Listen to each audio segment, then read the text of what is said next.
Hello everyone, फिर से स्वागत है एक नए वीडियो में। तो दोस्तों, खान सर का जो नया प्रैक्टिस सेट आया है उसी का सेट नंबर आज हम लोग 4 देखेंगे। तो दोस्तों, उसी जोश और जुनून के साथ आप लोग लग जाइए। बिहार पुलिस का जो फिर से डेट निकाल दिया गया है एग्जाम का, और यह एग्जाम अब की बार 6 दिन होगा और एक एक पाली में होगा। तो चलिए शुरू करते हैं। पहला प्रश्न है कि विस्तृत का विपरीतार्थक शब्द बताना है, यानी उल्टा शब्द बताना है विस्तृत का। तो यह हो जाएगा विस्तृत, हो जाएगा संकुचित। अगला प्रश्न है कि आगे नाथ ना पीछे पगहिया का अर्थ क्या होता है। तो आगे नाथ ना पीछे पगहिया का जो अर्थ होता है किसी तरह की जिम्मेदारी न होना, किसी तरह की जिम्मेदारी न होना। अगला प्रश्न है कि नीरस का संधि विच्छेद क्या होता है, क्या होगा। तो नीरस का संधि विच्छेद हो जाएगा निह जोड़ रस हो जाएगा, निह जोड़ रस हो जाएगा। अगला प्रश्न है कि भाववाचक संज्ञा कौन सा है, इसमें से बताना है आपको भाववाचक संज्ञा। तो सुंदर है, लड़कपन है, महान है, तेज है, तो इसका हो जाएगा लड़कपन। लड़कपन क्या है, भाववाचक संज्ञा है, आप इसको महसूस कर सकते हैं। अगला प्रश्न है कि आयुष्मान का स्त्रीलिंग क्या होगा, आयुष्मान का स्त्रीलिंग। तो आयुष्मान का स्त्रीलिंग हो जाएगा आयुष्मती। अगला प्रश्न है कि बहुब्रीहि समास के इसमें से उदाहरण आपको बताना है निम्नलिखित में से। पहले पहल, श्वेतांबर, निर्गुण, देवपुत्र। तो यहाँ हो जाएगा श्वेतांबर। श्वेतांबर बहुब्रीहि समास है। अगला प्रश्न है कि smoking is dash to anyone health. आपको choose the correct word to fill in the blank आपको भरना है इसमें। तो इसका जो सही उत्तर हो जाएगा आपका डेट्रीमेंटल हो जाएगा। क्या हो जाएगा, detrimental. Smoking is detrimental to anyone health. अगला प्रश्न है कि identify the parts of sentence that has an error. इसमें से आपको बताना है इसमें से कौन एरर है। It is not the urge to take revenge that terrify Hamlet but the gravitation of this nature. तो इसका जो सही उत्तर हो जाएगा that the gravitation of this nature. यहाँ पर ऑप्शन नंबर ए हो जाएगा। ऑप्शन नंबर ए में एरर है। अगला प्रश्न है कि you can only come in dash a few minutes. आपको इसे appropriate word in the fill in the blanks भरना है। तो इसका सही उत्तर हो जाएगा within. You can only come in within a few minutes. अगला प्रश्न है कि if it had not been for your help I don't know dash। तो इसमें जो आपका सही उत्तर हो जाएगा what I done हो जाएगा। इसमें से करेक्ट आंसर हो जाएगा if it hadn't been for your help I don't know what I had done। अगला प्रश्न है कि choose the grammatical correct sentence से बताना है। तो इसमें से ऑप्शन नंबर जो बी है I will see you on next Friday, I will see you on next Friday, इसका सही हो जाएगा। अगला प्रश्न है कि pick out the correctly spelled word. इसमें से बताना है कि कौन सा सही शब्द हो जाएगा। तो इसका सही उत्तर हो जाएगा option number D occasionally. Occasionally आपका ऑप्शन नंबर इसका स्पेलिंग इसमें सही दिया हुआ है। अगला प्रश्न है कि come to my party dash Saturday night. तो इसका जो सही उत्तर हो जाएगा on, come to my party on Saturday night.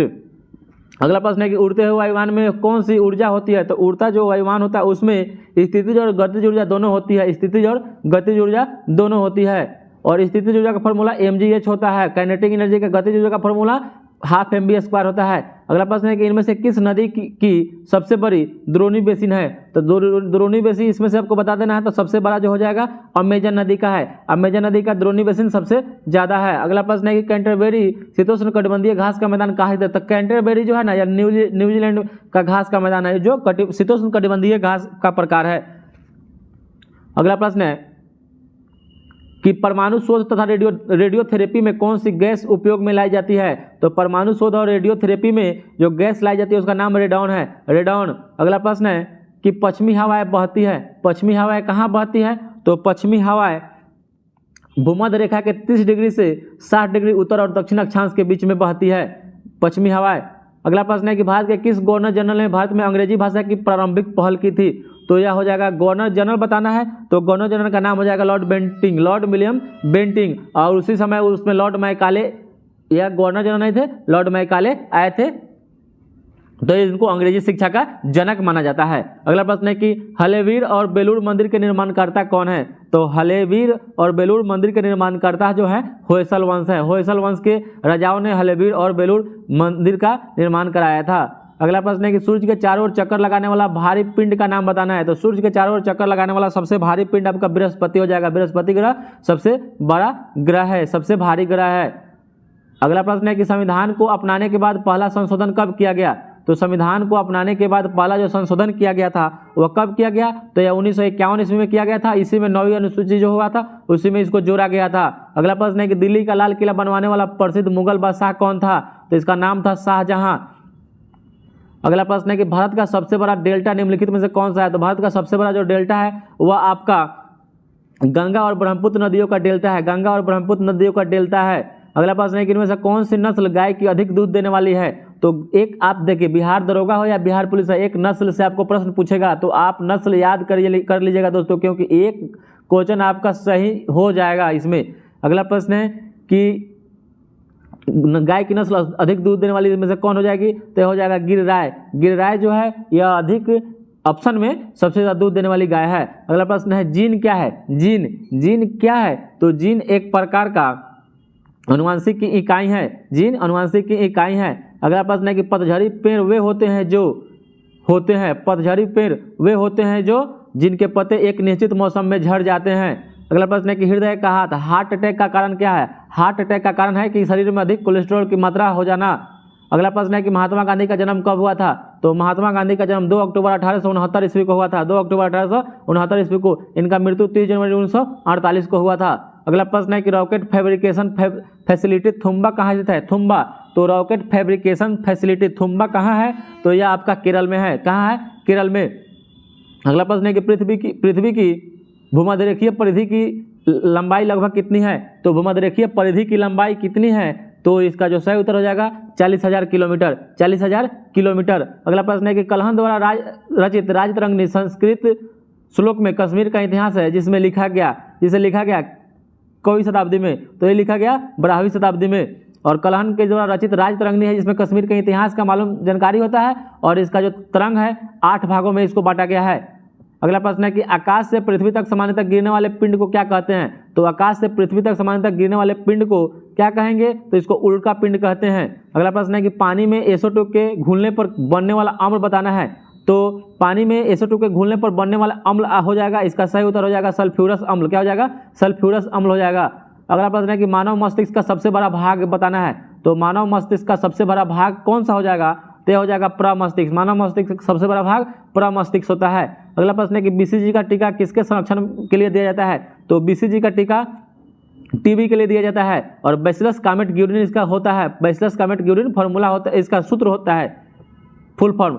अगला प्रश्न है कि दो या अधिक फसलें किंतु निश्चित कतार पद्धति में उगाना क्या कहलाता है, दो से अधिक फसलें किंतु निश्चित कतार पद्धति से उगाना क्या कहलाता है, तो यह कहलाता है निश्चित फसल कहलाता है। क्या कहलाता है, मिश्रित फसल कहलाता है, मिश्रित फसल। अगला प्रश्न है कि राज्य के सभी कार्यकारी निर्णय किनके नाम पर लिए जाते हैं, तो राज्य के सभी कार्यकारी निर्णय यह लिए जाते हैं गवर्नर राज्यपाल के नाम पर। अगला प्रश्न है कि निम्नलिखित में से कौन सा रोग वायरस से होता है, वायरस से, तो यहाँ इन्फ्लुएंजा जो हो जाएगा वायरस से होने वाला रोग है। अगला प्रश्न है कि ब्रीडर रिएक्टर में ईंधन के रूप में प्रयोग में किस लिया जाता है उस कौन है, तो ब्रीडर रिएक्टर में ईंधन के रूप में किसका प्रयोग किया जाता है, तो इसका जो सही उत्तर हो जाएगा मिश्रित यूरेनियम प्लूटोनियम कार्बाइड, मिश्रित यूरेनियम प्लूटोनियम कार्बाइड का। अगला प्रश्न है कि विशिष्ट प्रतिरोध का मानक मात्रक क्या होता है, या मानक क्या होता है, तय होता है ओम मीटर होता है। क्या होता है, विशिष्ट प्रतिरोध का मात्रक ओम मीटर होता है। अगला प्रश्न है कि U92 238 में प्रोटॉन न्यूट्रॉन और इलेक्ट्रॉन कितना होगा, तो U92 238 में देखिए यह है आपका परमाणु संख्या, या मानिए प्रोटॉन की संख्या हो जाएगा तो 92 जितना परमाणु प्रोटॉन की संख्या होगा उतना ही इलेक्ट्रॉन का संख्या हो जाएगा, ठीक है। लेकिन न्यूट्रॉन का संख्या द्रव्यमान संख्या में से घटा देंगे तो हो जाएगा, तो इसका सही उत्तर हो जाएगा 92 प्रोटॉन 92 इलेक्ट्रॉन, और 238 में से 92 घटाते 146 न्यूट्रॉन, क्योंकि परमाणु द्रव्यमान बराबर होता है न्यूट्रॉन की संख्या प्लस प्रोटॉन की संख्या। तो वहां से आपको न्यूट्रॉन की संख्या निकालना है तो क्या परमाणु द्रव्यमान में से प्रोटॉन की संख्या घटा देंगे।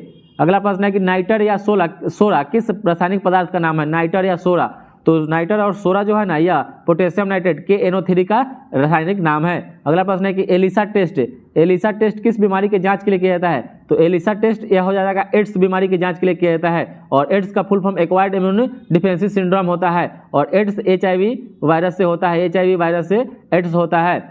अगला प्रश्न है कि विटामिन B12 का नाम क्या है, तो विटामिन B12 का रासायनिक नाम साइनोकोबालामीन है, विटामिन B12 में कोबाल्ट पाया जाता है। अगला प्रश्न है कि रबर को कड़ा करने के लिए किस पदार्थ को मिलाया जाता है? तो रबर को कड़ा करने के लिए जो उसमें पदार्थ मिलाते हैं उसका नाम आपका है गंधक, सल्फर को मिलाते हैं। अगला प्रश्न है कि 1930 में बिहार में किसान आंदोलन का नेतृत्व किसने किया था? तो 1930 में बिहार में किसान आंदोलन का जो नेतृत्व करने वाले व्यक्ति थे उनका नाम था स्वामी सदानंद सरस्वती। अगला प्रश्न है कि ब्रिटिश हाउस ऑफ कॉमन्स में सर्वप्रथम किस भारतीय ने आर्थिक निष्कासन सिद्धांत का भर्त्सना की थी या बताया था? तो हो जाएंगे दादा भाई नौरोजी, दादा भाई नौरोजी। अगला प्रश्न है कि पंचायत चुनाव के लिए योग्य व्यक्ति के लिए निर्धारित न्यूनतम आयु सीमा कितनी है? तो यह हो जाएगा 21 वर्ष, लेकिन आप वोट 18 वर्ष के हो जाएंगे तो दे सकते हैं। चुनाव लड़ने के लिए 21 वर्ष चाहिए। अगला प्रश्न है कि बलवंत राय मेहता ने किस प्रकार की पंचायती राज की संरचना की थी? तो बलवंत राय मेहता त्रिस्तरीय 1957 इसमें दिए थे, द्विस्तरीय अशोक मेहता 1977 में दिए थे। अगला प्रश्न है कि संविधान के किस संशोधन ने मूलभूत अधिकारों पर दिशा निर्देशन सिद्धांतों की श्रेष्ठता प्रदान की है? तो किस सिद्धांत पर? तो इसका जो सही उत्तर हो जाएगा वो हो जाएगा 42वां संविधान संशोधन जो 1976 में हुआ था, और इसको मिनी कॉन्स्टिट्यूशन भी कहा जाता है।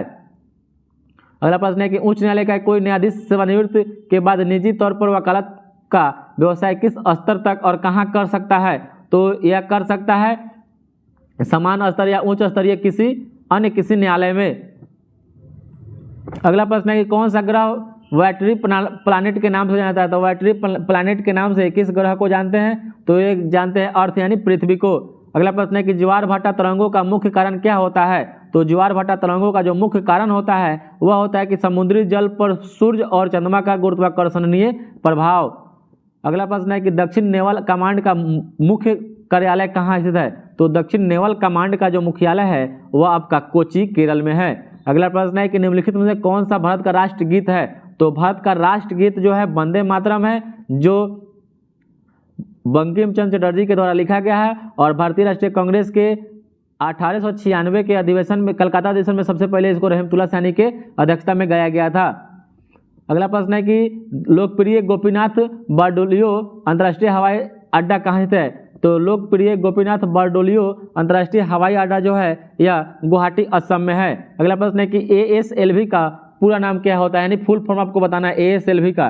तो ASLV का फुल फॉर्म होता है augmented satellite launch vehicle, augmented satellite launch vehicle. यहीं से आपसे पूछ जाता है PSLV, तो पोलराइट satellite launch vehicle, polar satellite launch vehicle होता है, पोलर सैटेलाइट लॉन्च व्हीकल होता है, पोलर सैटेलाइट लॉन्च व्हीकल। अगला प्रश्न है कि विश्व के 7 समुद्र तैरने वाली प्रथम महिला कौन है? तो विश्व के 7 समुद्र तैरने वाली प्रथम महिला जो है यह बुला चौधरी है, और संतोष यादव 2 बार एवरेस्ट पर चढ़ने वाली महिला है। अगला प्रश्न है कि टेस्ट क्रिकेट में हैट्रिक विकेट लेने वाला पहला भारतीय गेंदबाज कौन है? तो टेस्ट क्रिकेट में हरभजन सिंह सबसे पहले लिए थे। अगला प्रश्न है कि बच्चों के लिए डिजिटल हेल्थ कार्ड बनवाने वाला पहला राज्य कौन बन गया है? तो बच्चों के लिए डिजिटल हेल्थ कार्ड या उत्तर प्रदेश बनवाया है। कौन राज्य? तो उत्तर प्रदेश। अगला प्रश्न है कि बर्फ का एक टुकड़ा पानी के गिलास पर तैर रहा है, बर्फ के पिघलने पर पानी के स्तर पर क्या प्रभाव पड़ेगा? तो कोई प्रभाव नहीं पड़ेगा, पहले वहीं रहेगा। क्या होगा? वहीं रहेगा, कोई प्रभाव नहीं होगा। अगला प्रश्न है कि उठाए हुए हथौड़े में क्या होता है? तो उठाए हुए हथौड़े में कौन सा ऊर्जा होता है? तो इसमें गुरुत्वाकर्षण स्थिति शक्ति होती है इसमें। अगला प्रश्न है कि सख्त पानी में निम्नलिखित में से क्या होता है? तो सख्त पानी में निम्नलिखित में से क्या होता है? तो यह होता है आपका कैल्शियम, उसे पाया है। अगला प्रश्न है कि सिल्वर नाइट्रेट जब तांबे से प्रतिक्रिया करती है तो कौन सी धातु प्राप्त होती है? तो सिल्वर नाइट्रेट तांबे से प्राप्त धातु से करती है तो धातु Ag सिल्वर प्राप्त होता है। नोबेल गैसों की परमाणुकता कितनी होती है? तो नोबेल गैसों की परमाणुकता 0 होती है। अगला प्रश्न है कि एल्युमिनियम तत्व की परमाणु संख्या 13 और द्रव्यमान संख्या 27 होती है, और इस तत्व में परमाणु में न्यूट्रॉनों की संख्या कितनी हो जाएगी? तो यह 14 हो जाएगा। कितना हो जाएगा? 14 हो जाएगा। 27 में से 13 घटा देंगे। एथिलीन के बहुलीकरण से क्या प्राप्त होता है? तो एथिलीन के बहुलीकरण से जो प्राप्त होता है उसका नाम है पॉलीथीन। क्या है? पॉलीथीन। अगला प्रश्न है कि सतीश धवन अंतरिक्ष केंद्र जो हाल ही में समाचारों में था कहाँ स्थित है? तो सतीश धवन अंतरिक्ष केंद्र कहाँ स्थित है? तो यह श्रीहरिकोटा आंध्र प्रदेश में है। अगला प्रश्न है कि निम्नलिखित में से अपमार्जक को कौन दर्शाता है? तो अपमार्जक को इसमें से RCOONA दर्शाता है। अगला प्रश्न है कि पेशियों में अनॉक्सी श्वसन के दौरान ग्लूकोज आंशिक रूप से निम्नलिखित में से किसमें विघटित हो जाता है? तो पेशियों में अनॉक्सी श्वसन के दौरान ग्लूकोज आंशिक रूप से किसमें विघटित हो जाता है? तो यह हो जाता है लैक्टिक एसिड में। और क्या होता है? इसी में लैक्टिक एसिड अधिक हो जाने के कारण जोड़ों में दर्द उत्पन्न हो जाता है। अगला प्रश्न है कि प्रकाश संश्लेषण के अध्ययन के लिए किए गए क्रियाकलापों में प्रायोगिक पौधे को 2-3 दिन अंधेरे में रखा जाता है ताकि क्या होना चाहिए, तो यह हो जाता है क्लोरोफिल नष्ट हो जाए। अगला प्रश्न है कि मनुष्यों के ऊतक में डीडीटी की सांद्रता अधिक पाई जाती है, यह उदाहरण किसका है, तो इसका सही उत्तर हो जाएगा जैव आवर्धन का। और डीडीटी का आविष्कार पॉल मुरर के द्वारा किया गया था 1948 ईस्वी में। अगला प्रश्न है किस पौधे की पत्तियां कांटों के रूप में रूपांतरित हो जाती है, तो कांटों के रूप में रूपांतरित हो जाती है किस पौधे की पत्तियां, तो यह इसका सही उत्तर हो जाएगा कैक्टस, कैक्टस। अगला प्रश्न है कि सूची 1 को सूची 2 से मिलान करना है। आमीटर, महो, विभवमापी, सिलिकॉन, तो इसमें से आपको मिलान करना है, तो आमीटर, आमीटर क्या हो जाएगा, देखिए आमीटर से धारा मापते हैं, ठीक है सही है। महो से चालकत्व मापते हैं, विभवमापी से विद्युत वाहक बल मापते हैं, और सिलिकॉन अर्धचालक होता है, सेमीकंडक्टर। सभी सामने सामने सही मिलान हुआ है, तो ऑप्शन नंबर ए हो जाएगा। अगला प्रश्न है कि एक कार 20 मीटर पर सेकंड की वेग से ए से बी जाती है तथा 30 मीटर पर सेकंड की वेग से बी से वापस ए पर आती है, तो पूरी यात्रा में औसत वेग क्या होगा, तो 2xy बटा x प्लस वाई आप जानते हैं, तो 2 गुना 20 गुना 30 बटा 50, 4 तिहाई 12 दूना 24, क्या हो जाएगा, इसका सही उत्तर हो जाएगा 24 मीटर पर सेकेंड हो जाएगा इसका, ठीक है। औसत वेग का फॉर्मूला तो जानते हैं, याद रखिएगा 2xy बटा x प्लस वाई। अगला प्रश्न है कि निम्नलिखित ध्वनि की आवृत्तियों में से किसे व्यक्ति नहीं सुन सकता है, तो देखिए 20 से 20,000 के बीच के जो ध्वनि होता है उसको मनुष्य सुन सकता है, लेकिन किसको नहीं सुन सकता है, तो इसका जो सही उत्तर हो जाएगा 40,000 हर्ट्ज को मनुष्य नहीं सुन सकता है। अगला प्रश्न है कि एक लड़का एक समतल दर्पण के सामने 3 मीटर की दूरी पर खड़ा है, एक लड़का 1 मीटर पीछे हटता है, तब लड़के और उसके प्रतिबिंब के बीच की दूरी कितनी होगी, तो हो जाएगा 8 मीटर, क्या हो जाएगा 8 मीटर। अगला प्रश्न निम्नलिखित में कौन सा देश G8 का सदस्य नहीं है, तो G8 का सदस्य इसमें से कौन नहीं है, तो भारत G8 का सदस्य नहीं है। अगला प्रश्न है कि ए तथा बी के बीच समतुल्य प्रतिरोध ज्ञात करना है आपको, समतुल्य प्रतिरोध इसमें से आपका बना देना है, तो इसका 4 ओम आंसर आएगा। इसका आंसर 4 ओम आएगा, ठीक है। इसको टेलीग्राम पर बना के डाल दिया जाएगा दोस्तों, देख लीजिएगा। अगला प्रश्न है कि विश्व व्यापार संगठन का 164वां सदस्य कौन सा बना है, तो विश्व व्यापार संगठन WTO का 164वां सदस्य देश कौन बना है, तो यह बना है अफगानिस्तान। अगला प्रश्न है कि 20 kg के एक पिंड को 2 मीटर की ऊंचाई से गिराया जाता है, तब पृथ्वी पर टकराने से ठीक पहले पिंड की गतिज ऊर्जा कितनी होगी, तो गतिज ऊर्जा का फॉर्मूला 12 mv² होता है, तो इसका सही उत्तर हो जाएगा 40 जूल। अगला प्रश्न है कि बिहार विधानसभा में अनुसूचित जाति के लिए कितनी सीटें सुरक्षित की गई है, तो अनुसूचित जाति यानी SC के लिए, तो SC के लिए जो सीटें हैं वह 40 है। अगला प्रश्न है कि भारत को गणराज्य कब घोषित किया गया, तो भारत को गणराज्य कब घोषित किया गया, तो यह किया गया था 15 अगस्त 1947 को, 15 अगस्त 1947 को गणराज्य घोषित किया गया था। अगला प्रश्न है कि पटना उच्च न्यायालय की स्थापना कब हुई थी, तो पटना उच्च न्यायालय की स्थापना 3 फरवरी 1916 ईस्वी को हुआ था, 3 फरवरी 1916 ईस्वी को हुआ था। और यदि n भुजा वाले एक समबाहुभुज के प्रत्येक आंतरिक कोण तथा बाह्य कोण का दुगुना हो तो n का मान क्या होगा, तो इसका सही उत्तर हो जाएगा 6। और एक अगला प्रश्न है कि 2:15 अपराह्न के समय किसी घड़ी के घंटे और सुई के बीच, घंटे के सुई तथा मिनट के सुई के बीच का कोण कितना होगा, तो 2:15 है, तो इसमें से आपको बनाना है, तो इसका सही उत्तर हो जाएगा आपका 22.5 डिग्री का कोण बनेगा। और मैथ है, देख लीजिएगा दोस्तों इसको। और देखिए ऐसा प्रश्न कहीं भी मिले, √6 plus √6 plus √6 plus dot infinite तक किसके बराबर होगा, तो देखिए क्या करिएगा, इसका गुणन पहले तुरिया गुणनखंड, तो 6 का जो लगातार होना चाहिए, तो 6 का गुणनखंड 2 गुना 3 के रूप में टूटेगा। अब देखिए इसमें से अगर बीच में प्लस का साइन रहे तो इसमें से बड़ा वाला आंसर हो जाएगा, तो इसमें प्लस है तो इसका आंसर 3 हो जाएगा, अगर वहीं इसके बीच में माइनस रहता है तो इसका छोटा वाला आंसर होता है 2 हो जाता है, ठीक है। अगला प्रश्न है कि यदि x प्लस 1/x का मान 3 है तो x के पावर 5 और 1 + 1 में x के पावर 5 का मान क्या होगा, तो इसका जो सही उत्तर हो जाएगा 123 हो जाएगा। इसका पहले यहाँ से q निकालेंगे फिर स्क्वायर निकालेंगे, दोनों को गुना कर देंगे, आंसर आ जाएगा।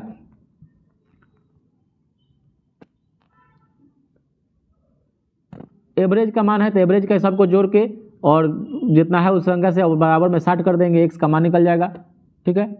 अगला प्रश्न है कि तीर्थ यात्रियों को मुफ्त हवाई सेवा यात्रा प्रदान करने वाला पहला भारतीय राज्य कौन बन गया है? तीर्थ यात्रियों के लिए मुफ्त हवाई सेवा, तो यह बन गया है मध्य प्रदेश। अगला प्रश्न है किस देश ने हाल ही में वर्ष 2023 में पोलियो से पहली मौत की पुष्टि की है? तो पोलियो से पहली मौत की पुष्टि करने वाला देश बन गया अफगानिस्तान। अगला प्रश्न है कि बीसीसीआई द्वारा किसे हाल ही में इंडियन क्रिकेट टीम का किट स्पॉन्सर घोषित किया गया है? तो किट स्पॉन्सर जो बना है ना, यह बना है एडिडास। और किस भारत में राज्य की पहली वाटर मेट्रो सेवा का उद्घाटन किया गया है? तो यह किया गया है केरल में वाटर मेट्रो सेवा का। और अगला प्रश्न है कि प्रतिवर्ष 1 मई को किन 2 राज्यों का स्थापना दिवस मनाया जाता है? तो 1 मई को स्थापना दिवस महाराष्ट्र और गुजरात का मनाया जाता है। तो इतना ही दोस्तों आज के लिए, और फिर दूसरे वीडियो को लेकर शाम में आज डाल दिया जाएगा, नहीं तो फिर कल सुबह डाला जाएगा। तो आप लोग बहुत ही जोश और जुनून के साथ सेट बनाइए। एक दिन में 2 सेट चलेगा, एक बिहार पुलिस का, एक बिहार दरोगा का। तो दोस्तों आज के लिए इतना ही, बहुत बहुत धन्यवाद दोस्तों। और कमेंट में बताइएगा कि 100 प्रश्नों में आपका नंबर कितना आ रहा है।